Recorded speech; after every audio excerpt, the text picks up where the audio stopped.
Hello, good morning. Many of you will know me. I'm Laura Lloyd, and I'm a food psychology coach. And I help people to lose weight and stop binge eating and stop overeating. Some of that's quite everyday overeating, just those little secret overeats, those little ways that we start and don't feel like we can stop. And some of that is um, the the other end where you really feel like your eating's gone out of the range of what normal eating would or should look like. And um and I was a binge eater as a teenager, and so I have got experience of that, but I also have a kind of lifelong experience of emotional overeating. And in the last few years, I have worked really hard on developing my skills with CBT, with hypnotherapy, and with habit change, because I'm really convinced that this combination of tools is a wonderful alternative to what we've all been trying to do for years and what our grandparents taught us to do, and maybe our mothers even did, which was just go on diets and then get really stuck, not being able to carry them on, not being able to sustain the changes, and then feeling like we're some kind of personal failing. And it's not, it's just that that's a really old fashioned approach. Habit change is the new way to do things. And that's what I help people to do through coaching. I want to answer a question. So when you come into my Understand Your Overeating Facebook group, you get to ask me a coaching question, and I'll either answer it here or over on my YouTube channel. And everybody benefits from the question that you ask, and you can tell me whether you would like to be given your first name or remain anonymous. And this is a question that's come from Wildfaerie, and thank you so much, Wildfaerie, for this question. And I can identify so much with this at different points in my life. And I want to read it back to you because it's a really great question about emotional eating and how we. And I think, Wildfaerie, so many people who watch this are going to identify with this feeling of wanting to eat and then zonk out. And for many of us, this doesn't happen until the end of the day, right? This is like, I just want to relax, eat, have no more responsibilities, think that my work is done, and eat until I fall asleep. And for many people in the evening, they even tell themselves, if I eat this food now, I'll just go into a bit of a food stupor and sleep really well. And so, I know that my brain tells me that about bowls of cereal late at night. And I know now to question that thought when it comes up, because the fact is I don't sleep better. I don't wake up feeling refreshed. And that's something that Wildfaerie says.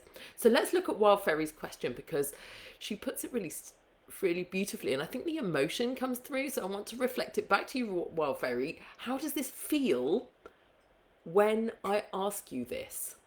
How do I start doing basic life activities like keeping my house clean, my appearance smart, and clean my clothes, clean and proper food cooked, and connect with and be there for my husband and relatives, instead of eating whenever I actually have to do something?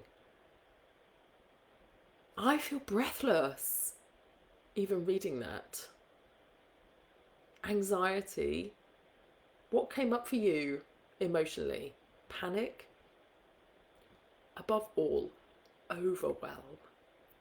When we think about all of the balls we're trying to juggle in life, and even like, yeah, you're right, Wildfaerie, even the basic life activities, the basic stuff of adulthood can feel completely overwhelming when we think of it like that. And when I feel overwhelmed, what do I want to do? Hide. I don't know where to begin. So I would rather hide under my duvet and wait for it to go away. And I really want you to think about overwhelm and how we create it ourselves by piling up lots and lots of thoughts and obligations and shoulds on ourselves. All this stuff that you have to do is a whole set of thinking. Now, it's true that we may need to have clean clothes in our life. But how helpful is it to think, I have to do this, and I have to do this, and I have to do this, and I have to do this? And which part of all of that, Wildfaerie, do you want to do? Which is the one part, if you had to pick one part of that, that's one thing that you would feel better if you did? That's one thing that invites you or that feels achievable. What's the most doable one thing? Because always, and many of you will be feeling this with your eating, like, many of you will be doing this in your eating realm too. You'll be thinking like, I have to lose weight. I have to get ready for the wedding that my friend has in June. I have to start exercising. I have to start shopping and cooking for food properly. I have to start keeping track of what I'm doing. I have to try and very quickly we've loaded ourselves up with all of the changes that we'd like to make. And it's as if we need to stop going to work and make self-development our full-time job. And actually, we just need to pick somewhere and build it in as a micro habit really, really diligently and doably and gently. Okay. And so Wildfaerie says that, she calls herself lazy. Okay, so she judges herself for her behavior, and she says, I want to do nothing, and my house is a mess, and my default activity is eating to the point of feeling sick and then trying to sleep it off. And maybe what's brought you to me, Wildfaerie, is that was really my behavior at university when I had my final exams to sit, eating to the point of feeling like I just needed to go to sleep all afternoon. My housemates joked that I had a siesta habit that was out of hand, and I joked about it, but in reality, it wasn't funny. It was really entrenched, and I felt completely out of control. And she says she doesn't wake up refreshed, and the cycle starts again. No, of course you don't wake up refreshed. Wildfaerie, I totally identified with that. I would wake up at 4 o'clock. It would be getting dark. I'd feel panicked, like I've wasted the day. I would feel full of self-reproach and still have all the work to do. And so, you also say, I can't perform at work either because my mind's never clear. My basic life activities are never done properly. So there's always this extra thinking about the eating and the extra overwhelm of all of this sort of perceived responsibilities that you've got as well. And so we can see how the emotional eating is really adding an extra layer of stuff you're having to deal with, of thinking. And if we could take that out of the equation, life would be so much clearer and free you up to get on with some of these activities. So you're really buffering against all of this overwhelm and this sense of too many responsibilities. I just want to give you a big hug. I really do. May I suggest that you simplify your thinking? How does it feel to say, how do I start doing basic life activities like keeping my house clean and my appearance smart, versus how do I get the clothes washed that I would like to wear this week? When will I do that? Like setting your mind, instead of working and spiraling on a question where you're not really looking for the answer. Yeah? Setting your mind to work on getting creative about figuring out one answer. Like that might mean going into your laundry tub and tipping it all out and finding 7 pairs of pants and your favorite 2 tops and your favorite 2 pairs of trousers that go with everything, and putting those in the wash, and then figuring out how long it's going to take you to dry them and when you're going to have a time to do that.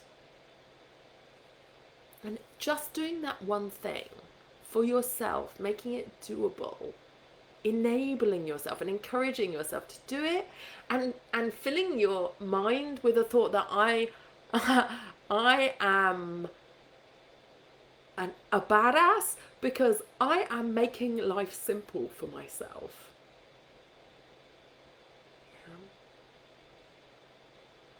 In the end, navigating your way through all of these things is going to be nothing more than a series of simple decisions. But you can't think creatively on what those decisions are going to be when you're in overwhelm. And I just want you to see how beautiful that is as an illustration of how thoughts, loads of them, in this case, too many thoughts, create a feeling in our body, in this case, overwhelm. And the feeling motivates an action. And in this case, the action is buffering. And that's why, because I've lived a life of absolute buffering, left, right, and center, with food, procrastination behaviors, you name it. And I also don't feel, I just want you to know that I also don't feel 100% on top of the adult life activities. I'm still figuring out the systems. And maybe we all are. None of us are born knowing to do all of this. Yeah. And we're still figuring out how to connect to our loved ones. And when, and it's like that it's an ongoing journey. So I just want you to know that you're not the only person trying to figure out how to live like an adult life alongside work and not feel like running away and hiding. I hope that's been helpful. If you identify with what Wildfaerie's asked here, please do comment for her so that she knows that she's not living a single person's struggle, like alone on this planet. Like, she's probably telling herself, and we know that she's telling herself she's lazy. She's probably telling herself that she's the only person who finds this difficult on the planet. And Wildfaerie, you're not. So thank you so much for your question and for everything that you've shared. Take care.